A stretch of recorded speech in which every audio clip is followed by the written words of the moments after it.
Way beyond the flesh and bone of your body is a whole world of energy that even though you can't see, it still heavily influences your life. One key aspect of that world of energy are chakras. These crucial little energy powerhouses are so fundamental to your life that your body would die without them.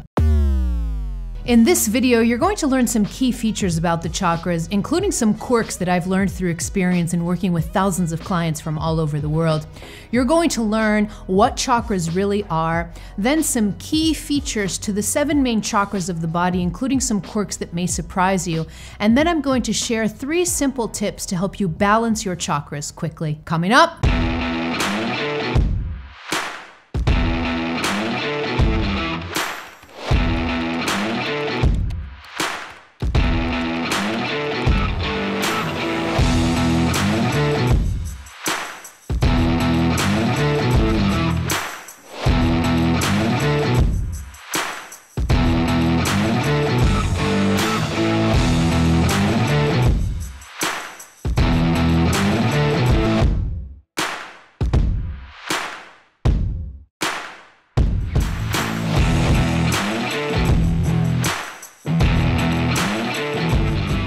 Hello, beautiful soul. That intro that you just saw is from my brand new course called Awaken that's launching on July 20th. I designed Awaken to help people navigate difficult spiritual awakenings and come to a place of energy stability and clarity. Awaken is a 6-week-long course that has step-by-step practice videos along with other perks that are really going to help you in your awakening journey, especially if you're feeling confused, lonely, and a bit lost during your awakening process. We'll also have a really strong private community component to this course where you can connect with other souls, even find study buddies for the course. And there are a lot more perks that are involved in this course that I can't wait to share with you. If you feel a pull to work with me in this beautiful transformational course, remember that Awaken will only open once a year. So if you feel a pull towards this course, make sure to find out all the details. I'm going to leave a link in the description box below where you can find out all the details about Awaken and also to join the email list so you're the first one to get notified as soon as the course goes live. I hope to see you in July. And before we jump into this video, I also wanted to let you know that there is a free workbook that's added as a supplement to this video. That workbook has key takeaways from this video and also questions and homework questions for you to go deeper on the content that we discussed today. I'll leave links to that free workbook in the description box below so you can download after watching this video. On to part 1 of the video, what are chakras? So chakras are energy centers that are a part of what's known as your non-physical self. So you can think of yourself as having a physical self, so that's the part of you that you can see in the mirror. And then there's a non-physical self that you can't see in the mirror, but that still exists. And that's this non-physical self is composed of a lot of components that I'm not going to talk about in this video. One of the elements of your non-physical self are these chakras, or these energy points or energy centers. We're only going to talk about the 7 main ones in this video. There are more, but we're only going to talk about 7 main ones. Traditionally, in Hindu philosophy, yogic tradition, chakras have been talked about all over the world in varying forms, but usually the way that they are talked about is as wheels, kind of as flat pancakes or wheels. But for a lot of us, the chakras don't show up that way. So I remember that when I was studying chakras and I was trying to meditate and trying to visualize, I could never see these supposed wheels like the chakras are supposed to look like. To me, when I started to visualize my chakras, they looked like floating suns about the size of an orange, okay? That's how I see my chakras. So for you, it could be different. When you sit in meditation, you start to really focus on these energy centers. They're going to be not on the surface of your body, but about 2 to 3 inches away from the surface of your body, kind of floating, really. And they're going to be in specific areas of your body that we're going to talk about in just a little bit. But chakras are very, very powerful. And although you cannot see them, they really play a key role in your physical body actually being alive. So they are critical energy centers. What they do is they communicate energy in and out of the body, all right? So there's a movement of energy in and out of the body through the chakras, all right? And that's kind of what's going on. They're moving energy in and out. But there are 2 main functions that I want to talk about. They're not just energy movers, okay? So there are 2 main functions that chakras have that I want to talk about now, and these are really, really pertinent. The first one is that they are energy circulators, just like I said. Okay, so they move energy in and out of the body. When they're healthy, right? When they're balanced and healthy, they're going to move energy in and out of the body, kind of in a free-flowing way, without any blockages or anything like that. So that's an important aspect. This movement of energy in and out of the body is actually what keeps your biological systems alive. Okay, so the chakras are taking subtle energy and they're bringing it into the body and transforming that into biological energy that your body can then use for fuel and to sustain itself. Okay. That's one of the functions. The other function of the chakras that's less talked about is that the chakras function very much like computer chips. I see them a lot like computer chips, meaning that within each chakra, you can have embedded information that your soul has encoded for different purposes. Okay, so an example of this would be your soul encoding some past life memories into a specific chakra so that those past life memories are accessed in this life so that you can heal things that you brought undone from past lives. That's just one example. But this aspect of the chakras being able to be kind of like computer chips that store information not just from this lifetime, but from lifetimes before, that's another crucial aspect of a chakra that's not talked about as much, but is very important, especially when you're trying to heal, because the more you can access these chips in your chakras, the more that you can heal the past and kind of have that circulation of the chakra move in a free-flowing way. Now, I don't want to give the impression, before we move on to part 2, I don't want to give the impression that computer chips that the chakras have this feature of being like computer chips. It's not just for past life patterns or for things that you need to heal. You can also have programmed in your chakras specific gifts and talents. So that can also be a little chip in one of your chakras, all right? Your soul can program talents and gifts into specific chakras of your body that you can access later on that are really the gifts and the talents that you come into this life with, okay? So these are a couple of examples of how this information storage capacity of the chakras works, kind of like these computer chips that has a lot of information, a lot of stored information from this lifetime and from lifetimes before. On to part 2 of the video, the top features of each chakra. So I want to leave a little side note here before I get into each of the chakras, and that is that there are many chakras. They're not just 7, there are many chakras, but we're actually just going to go through, for the purposes of this video, we're only going to study the 7 main chakras of the body. There are many more that we can't go into in this video. That's more advanced stuff. So we're going to cover the 7 main chakras. If you have these covered, that's already a really good foundation on how to keep yourself healthy and at peace and fulfilling your soul mission. Okay, so you don't have to get too overly complicated. All right, so here we go. 7 main chakras that we're talking about now. Chakra 1 is called the root, and it's located down the tip of your pelvis, down in technically what's known as the perineum, which is the space between your genitals and your anus. That's called the perineum. And that's technically where this energy center is located. It's red, so the color, each chakra has different colors. This one is red.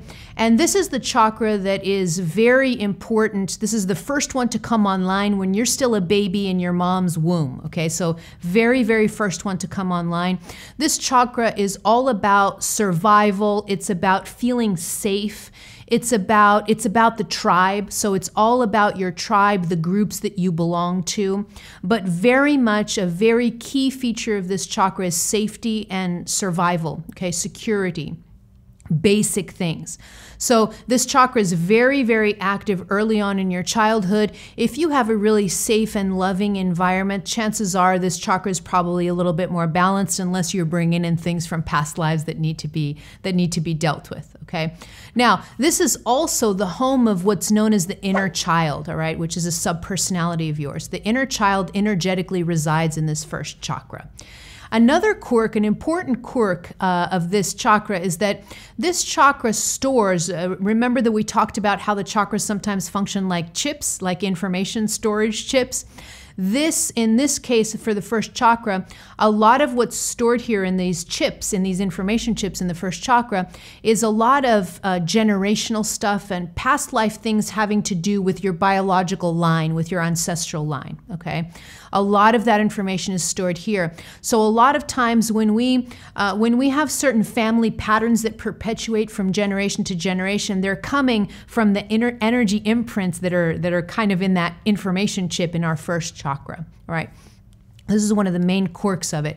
This is a very foundational chakra when it comes to physically, because each chakra, although they don't touch the body, they govern certain areas of the body, and each chakra governs different organs in different areas of the body. The first chakra is responsible for foundational stuff like the bones. It's also responsible for your immune system. It's all the bones, your whole skeleton, but especially from your waist down, like the legs, the feet, very much talking about the lower half of your body, but your entire bone structure and your immune system is governed by this first chakra. Chakra number 2 is called the sacral chakra. And this chakra is orange in color, and it comes up a little bit more from the first chakra. So this is located in your womb area, right in that, man or woman, this is located below that belly button in that womb lower pelvic area, okay? Now this is the chakra of sexuality. This is the chakra of sexual energy. This is also where you begin to create a sense of self. So whereas the first chakra, it's all about tribe and it's all about the groups that you belong to, then when you move up in development into the second chakra, now you're starting to individualize. So this is the chakra not just of sexuality, but this is the chakra of bonding in relationships. So this is when you start to bond in relationships to other people as an independent individual. So this energy is different from the first chakra. Bonding in relationships is an extremely important feature of this chakra. The more that you bond with others in relationship, that's coming from that second chakra, very important. It governs your reproductive organs. It governs, reproductive organs for both men and women. Okay, so very important chakra. Your entire sexual energy is coming from this chakra. What's interesting about this chakra is that because it's responsible for bonding in relationships, if I have an issue with this chakra, if I have a dysfunction with this chakra, I'm going to have issues in relationships. I'm going to have deep issues in relationships. This chakra, it's not really just about bonding, but it's about what's known as a lower level love. Okay, so the term lower level love refers to a love that's more fleshy, okay? It's a love that's more sexual in nature, okay? And the reason that it's called lower level love, it's not because it's bad, it's because it's a type of love that has more attachments, right? So when you have a dysfunction in this second chakra, sometimes what happens is this is where jealousy and possession comes from. So if you've ever been in a relationship where your partner thinks they own you, it's because they have a dysfunctional second chakra. They're bonding with you not in a healthy way. And so it can lead to this type of possession and jealousy where that person thinks you're theirs, okay? And this is just an example of what this chakra is doing. The lower level love that you express from this is very sexual in nature, but it also has a certain level of attachment that doesn't exist higher up in the system. And you'll see in a little while, we're going to talk about love again, but in a different way, all right? So bonding in relationships, lower level love, a dysfunction in this chakra can create things like possession and jealousy. The biggest energy quirk for the second chakra is that this is the womb for all creation. So sometimes people, when they think of the second chakra, they just think that the second chakra is the source of sexuality and of just making babies. But that's not true. The second chakra is the womb for all of the creations that materialize in your life, whether it's an actual physical baby, or whether it's a project, whether it's a career, whether it's a painting or some kind of art or music, whatever you create or you want to create in the world, it starts in this second chakra, in the womb of the second chakra. It starts here because this is the womb for all of creation. So this chakra is very creative, has a lot of creative energy, and it's very forward moving in its creative energy, meaning that it could materialize a baby or it could materialize a painting or any other project, okay? So remember that quirk about this chakra. that it's the womb of all of the creations of your life. Chakra number 3 is the solar plexus. So in our journey of kind of individualizing, this is where we reach our pinnacle, okay? So this is the chakra of personal will and sovereignty. This is the solar plexus right here at the top of the stomach, above that second chakra. It's yellow in color. It's a very powerful chakra, very fiery. This is your center for personal will, sovereignty, independence, but also this is where your sense of identity as an individual human being comes from, okay? So look at the path moving up, right? We go from tribal, from group, then we go into the second chakra. We're starting to get more individual, and now we get into the third chakra, and this is where our individual identity matures, okay? Us, separate from the world, not separate in the sense that we're removed from the world, but separate in the sense that we are a unique individual and we have unique gifts and unique characteristics, all right? And that's where this is expressed. That's where that sovereignty and independence is expressed. Now this chakra governs the digestive organs, pancreas, stomach, pancreas, kidneys also. So it governs the organs around this area here where the chakra is. This is an important chakra spiritually also. All of them are, but this is a really important chakra spiritually because without standing in your power, you won't be able to heal and to grow spiritually. So this chakra really needs to be well balanced and strong in order for you to continue on your spiritual path. The more in your power you are, the more you can heal and also connect with your soul purpose. An important quirk of this solar plexus also is that this is the place where you can establish strong boundaries with the world, okay? So it kind of goes hand in hand with personal power, right? But your ability to have strong boundaries with the people that you're in relationship with, that is coming from a strong solar plexus. If you have a weak solar plexus, then you're gonna have boundary issues. So if you have any boundary issues in your life, you already know you're having a dysfunction in this solar plexus, okay? A powerful solar plexus knows how to say no as a complete sentence. A powerful solar plexus knows how to establish strong boundaries without feeling guilty or shameful, okay? So that's an important energy quirk of this third chakra. Chakra number 4 is the heart. Oh, this is my favorite chakra. This is my favorite chakra and what I consider the most powerful of all energy centers of the 7. This heart chakra, the heart emits the strongest electromagnetic field in the whole body. So this is a really, really powerful energy center. When you get up to the chakra, now it's interesting because now the path of evolution is going the opposite way, meaning that you start the first chakra in tribal consciousness, group consciousness, then you start to individualize, you get to the third chakra, you're an individual, but then you get to the heart and now you're starting to return to oneness and connection and away from individuality. It's really interesting. So the heart is the portal of unity consciousness. It's the portal of higher level love. Okay, so now we're in a different level of love from the second chakra. So we talked about lower level love in the second chakra was more sexual, it was more attachment, whereas the heart contains what's known as higher level love, which is a love without conditions. It's a love that's unconditional. It's a love without possession or jealousy, okay? Totally different energy. This chakra is green in color, and it governs this chest area, the heart, the lungs, even all the way out. Your arms and your hands are governed by the heart chakra. Very, very powerful chakra. In this chakra, you reach states of very elevated emotions, not just love, but compassion, empathy, ecstasy, bliss. So these really, really high vibration states are achieved because of the power of the heart. When you come up to the heart chakra, really what's happening is you feel a different level of love. It's not just a love, you start to feel deep and profound love for yourself and for everyone else. So the consciousness of the heart chakra is a consciousness that says, I want the best for myself and everyone else. Okay, so that's the really high vibration consciousness of the heart. When you get to this heart chakra also, separation consciousness dissolves in the heart. heart, okay? So when I'm in my third chakra, I'm still very individualized, but then when I get to the heart chakra, separation consciousness completely dissolves and I'm in unity, what's known as unity consciousness. I'm connected to all things and connected to the universe, and I know and feel that connection very, very deeply. The biggest energy quirk here for this chakra is that the heart chakra is the portal of intuition. Okay, so it's at the heart chakra that you actually get accurate intuition and authentic intuition first, okay?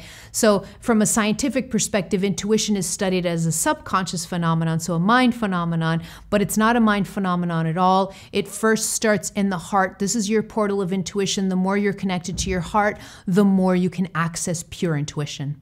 Chakra number 5 is the throat chakra, okay? So now we're up in the throat. We've gone from the heart up into the throat chakra. This chakra is blue in color and it governs all this thyroid, parathyroid, all of this throat neck region here, okay? Now, the throat chakra is responsible, its main feature is this is the chakra of communication and creativity, all right? Yes, obviously a lot of communication, right? You can understand why this is the communication chakra, but it's also the creativity chakra. What the throat chakra does is it works hand in hand with chakra number 2, your sacral chakra. So the sacral chakra is the womb that gives life to all of your creations. And then what happens is the throat chakra then kind of breathes life, actually helps materialize those manifestations, okay? So the throat chakra is where the things that have been gestating in your womb chakra and your sacral chakra, they come to life through this throat chakra. Really important in creativity, really important in kind of making your dreams come true and helping to manifest your reality. Now, one important energy quirk of this chakra is that this is the chakra of what's known as higher will, okay? Now, it's an interesting type of will because we usually think that we only have one will, but we have more than one will, right? In the third chakra, the solar plexus, that's really the center of personal power. It's also where your free will or lower will is located. That's the will of the human you. When you get to the throat, now you have a different level of will operating, and it's called higher will. That's the will of your soul. So when you get to the throat chakra and you really start to develop that throat chakra, your throat chakra aligns you with the will of your soul above the will of the human. And not above it in the sense that it's better, but above it in the sense that you now start to give to the truths of your soul. You start to give into those truths. You start to accept them and you start to align with them. So your higher will takes over, okay? And it sort of kind of merges with the lower will and it pulls you into your soul truths. This is a really important feature of this throat chakra. The stronger you have a throat chakra, the more aligned you'll be with your soul plans. Chakra number 6 is the third eye, okay? So located right here in between your eyes above the bridge of the nose. This is called the third eye. This is the 6th chakra. This chakra is purple or indigo in color. This governs, the brain structures, pineal, pituitary glands, but this general brain region is governed by the third eye. This is where a lot of your vision comes from, okay? So vision beyond what the physical eyes can see. That's the function of the third eye. It sees beyond the physical eyes. So envisioning, a lot of your psychic gifts come from this third eye. So all of the clairs, if you ever heard of, clairsentience, clairvoyance, a lot of psychic and spiritual gifts are housed here in this third eye, but it has a lot to do with vision beyond the physical eyes. That's the main function of this third eye. But the third eye isn't just responsible for spiritual gifts, okay? So the third eye is also really important in what's known as higher level thinking, all right? So this is really complex thinking where you start to put the pieces of the puzzle together and you start to think in a non-linear way. So complex higher level thinking is coming with the help of this third eye, not just with your brain functioning, okay? So it's coming with the help of this third eye, is this higher level thinking that's also really important for us to live our lives and materialize things down here. The biggest energy quirk with the third eye is that it can envision different timelines, okay? So let me explain that. So what the third eye can do is the third eye can foretell the future, and I'm saying that in air quotes because the future isn't really set in stone ever. So what the third eye does is it can envision different timelines, meaning that you can use your third eye to test out different timelines. So you can say to yourself, if I do this, how are things going to work out? If I do that, how are things going to work out? You can actually test that out with your third eye. Your third eye is able to envision different timelines, and so it assists you in your intuition in helping you create the best life for yourself, because you can test out these scenarios and your third eye can envision and see different timelines, different possible futures, different alternative realities for yourself if you were to do this differently or that differently. So that's a really important energy quirk of this third eye, is to be able to access different timelines that you can tap into at any given moment. Chakra number 7 is the crown. So this is at the top of your head. This chakra is violet in color, very light purple. And it also governs the brain structures, pituitary, pineal. The third eye and the crown chakra govern very similar structures, all having to do with this brain area, okay? The primary function of this 7th chakra, this crown chakra, is your connection to source, in the sense that when you get to this 7th chakra, you transcend kind of reality. You transcend not reality, but the self. That's a better word. You transcend a sense of self, of human self, and it's sort of like you lose yourself in the oneness of the universe or the oneness of source. That's the primary function of this chakra. Very, very strong connection to source energy when you're up here in this crown chakra. It's a really important chakra that also has to do with higher level thinking, but higher level thinking in a totally different way. It's a higher level thinking that goes beyond the individual self, because this is the chakra that transcends the self, okay? Transcends the sense of self. So it really involves thinking, but thinking in a totally different way that has nothing to do with an object and subject split, okay? So the me and the world, the subject and the objects that I observe, there's none of that conversation up here in the crown chakra, because all sense of self dissolves. And that's really the biggest energy quirk of this chakra, is when you get to this crown chakra, you completely, your sense of being human, an individual human in this body, it completely dissolves. You dissolve into oneness. And a lot of experienced meditators have sometimes been in these states where they reach such a deep state of meditation, their consciousness reaches this 7th chakra, and when it reaches this 7th chakra, you lose all sense of a you.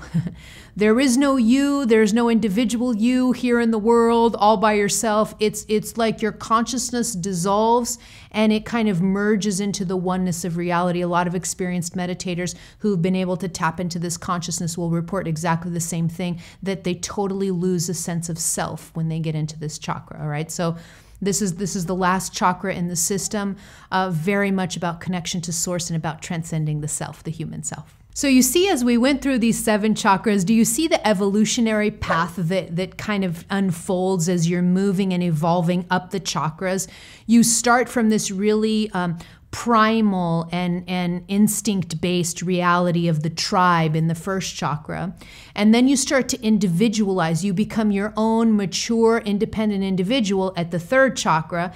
And then from the 3rd chakra up, you start to go back towards oneness again, away from individuality and back towards oneness again. It's a really interesting pull of coming from oneness into individualizing, then back into oneness. And that's a beautiful way for us to evolve, all right? So that's the beautiful evolutionary journey of these 7 chakras as you move up the system. On to part 3 of the video, how to balance your chakras. So when it comes to balancing the chakras, one of the first things that you have to do is you have to figure out what type of dysfunction you actually have in the chakras. The one that's talked about the most is a blocked. So you'll hear that a lot, that you have blocked chakras. A lot of times we talk about the blocked chakras as the primary dysfunction, but that's not the only one, okay? So there's 2 primary dysfunctions of the chakras, and you have to figure out which one you have before you go into balancing them, all right? So the first one is when you have a blocked chakra. So the chakras is shut down and there's not appropriate energy circulating. When it blocks, you start to have a lot of issues, okay? Because the energy isn't circulating properly. That's one dysfunction. Another one that's talked about less is when the chakra is too open. That's also a dysfunction that can cause a lot of problems, and it's a little bit more complex in the way in which you heal that and balance that, okay? So there are two key features. When a chakra is too open, there are two key features that you can spot that make it a little bit different from just a simple chakra blockage, okay? So when a chakra is too open, what ends up happening, here's one of the key features, is that the energy is focused on that chakra. There is too much energy moving in and out from that chakra because it's too open. So it's almost like that chakra becomes kind of a vortex or a black hole of energy that's constantly sucking energy in, all right? That's one feature, is that there's too much focused energy on the chakra that's too open. Another characteristic of that, of a dysfunctional, too open chakra, is that it starts to weaken the surrounding chakras, okay? This is really, really common. When you have a chakra that's too open, it's siphoning too much energy and it's taking it from the chakras that are around it, all right? I'll give you a couple of examples so that you can see how this works in practical everyday life, okay? So let's say that you have a second chakra. Let's use this example. Let's say that you have a second chakra, sacral chakra. It's too wide open, which means that you are probably going to be either a serial monogamous, someone who always has to be in a relationship, always chasing relationships. You always have to be in connection with someone in order to feel okay because your second chakra is too wide open, all right? Now, look at this. If the second chakra is too wide open, what ends up happening a lot of times is that person has a weak third chakra, which is the chakra right next to it, okay? Weak third chakra, which means that a lot of times when that person is in relationship, they lose themselves in that relationship because the solar plexus is not strong. They don't have a strong personal power. And so when they get into a relationship, they lose themselves in it because the solar plexus isn't strong. It's weakened by the second chakra being too open, okay? So here's a practical example. You see that play of one chakra being too open and then the chakra right next to it being too weak? This is the key important way for you to see the difference between a blocked chakra and a chakra that's too open. Here's another practical example here to really hone in on this dysfunction of having a chakra too open, because sometimes people don't even know that that's a dysfunction, all right? So I'm going to give you another practical example. And it's the practical example of someone who's really self-centered or even narcissistic, okay? A person who is overly self-centered and narcissistic, they have an overly open third chakra, solar plexus. That's where your sense of personal identity is, okay, your sense of self. So if that third chakra is too open, I'm going to start to feel kind of a grandiose sense of self, and I can have very self-centered narcissistic tendencies when that third chakra opens too much. But look at what's going on.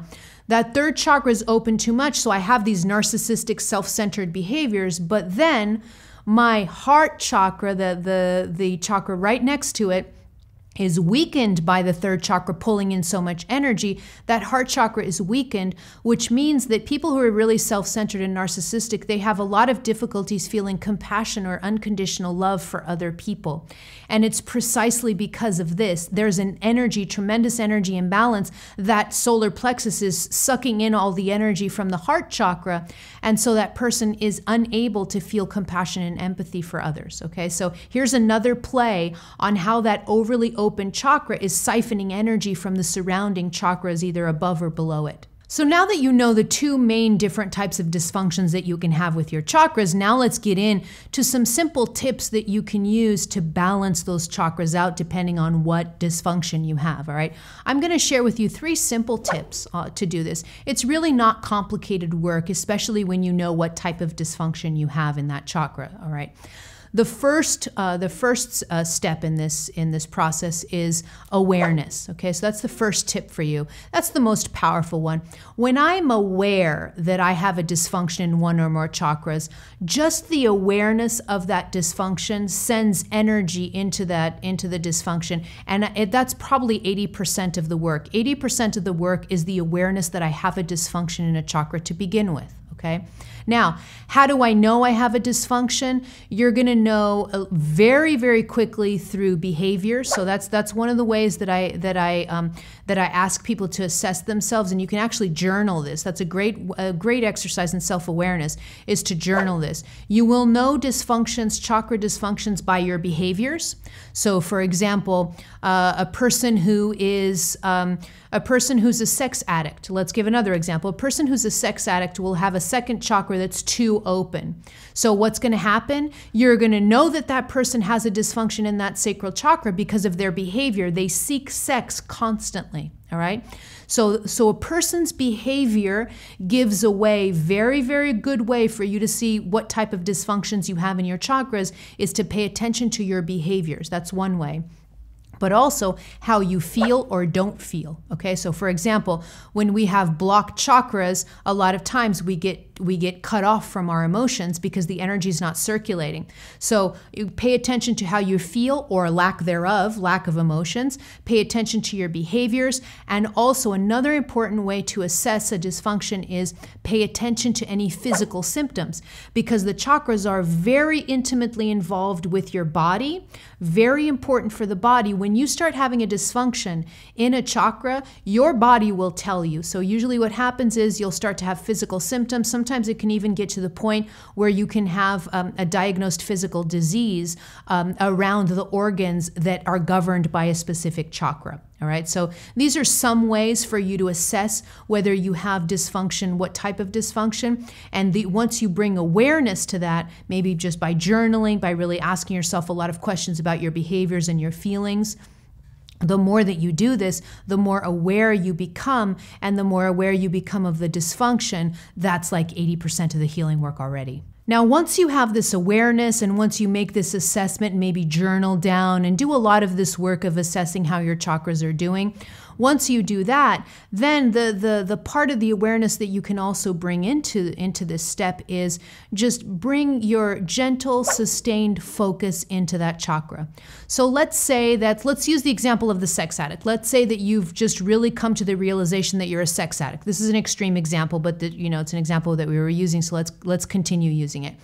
Let's say that you discover you're a sex addict, and so now you know that your second chakra is overly open. You have a dysfunction in that second chakra. Okay, well, then what you're going to do is you can become gently aware of that chakra. So you literally sit in meditation, you close your eyes, and you bring gentle awareness, gentle focus to that second chakra. You can visualize the orange color of the chakra.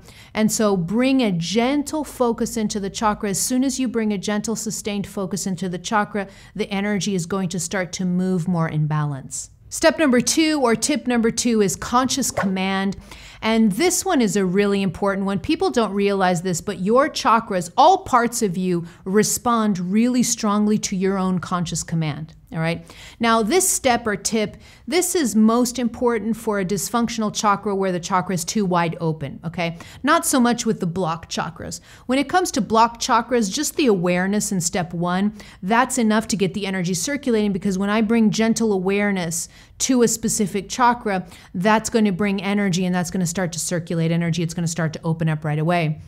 This tip here is specifically, this conscious command is specifically really important when it comes to a chakra that's too open. All right, so that's why I'm giving it to you here, mostly to use when your chakra is too widely open. All right, so the way that conscious command works is that you're going to focus on a chakra and you are going to command it to come back to its normal size. You're literally going to do that. And trust me that your chakras will respond to this. All right, they will absolutely respond to this. So let's take the example of the sex addict that we talked about a little while ago. Let's continue on that example.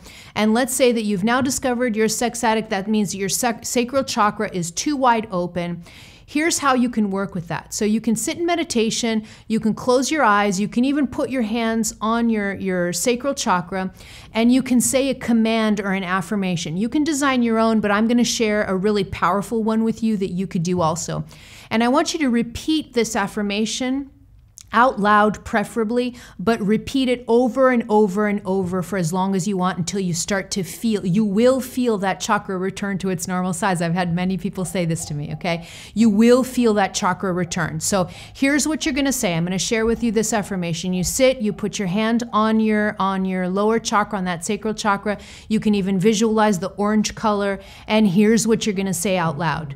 I lovingly command my sacral chakra to decrease in size and return to its normal flow. So you're going to repeat this over and over again, and this is going to be a fill in the blank, right? We're using the example of the sacral chakra being too open, but you can use this for any other chakra. This is a fill in the blank statement. So I lovingly command my whatever chakra to decrease in size and return to normal flow. All right, so it's a statement around this idea. The more that you repeat this statement over and over and over again, you're going to start feeling that second chakra in this example, but the chakra that's too open, you're going to feel it decreasing in size to a point where it returns to a normal, healthy flow and it's no longer too open. Now, once you use tip 1 and tip 2, so you've used awareness and you've used conscious command, tip number 3 is really kind of the icing on the cake because it completes the healing, and that's body movement. All right, so that's tip number 3. Remember, those chakras are very closely related to the physical body. They govern specific structures of the body. So if I move my body, I am going to be affecting the chakras. That's why body movement is extremely important when you're balancing chakras. I love to use dance for this, so I specifically love to use very feminine flowing kind of dance movements.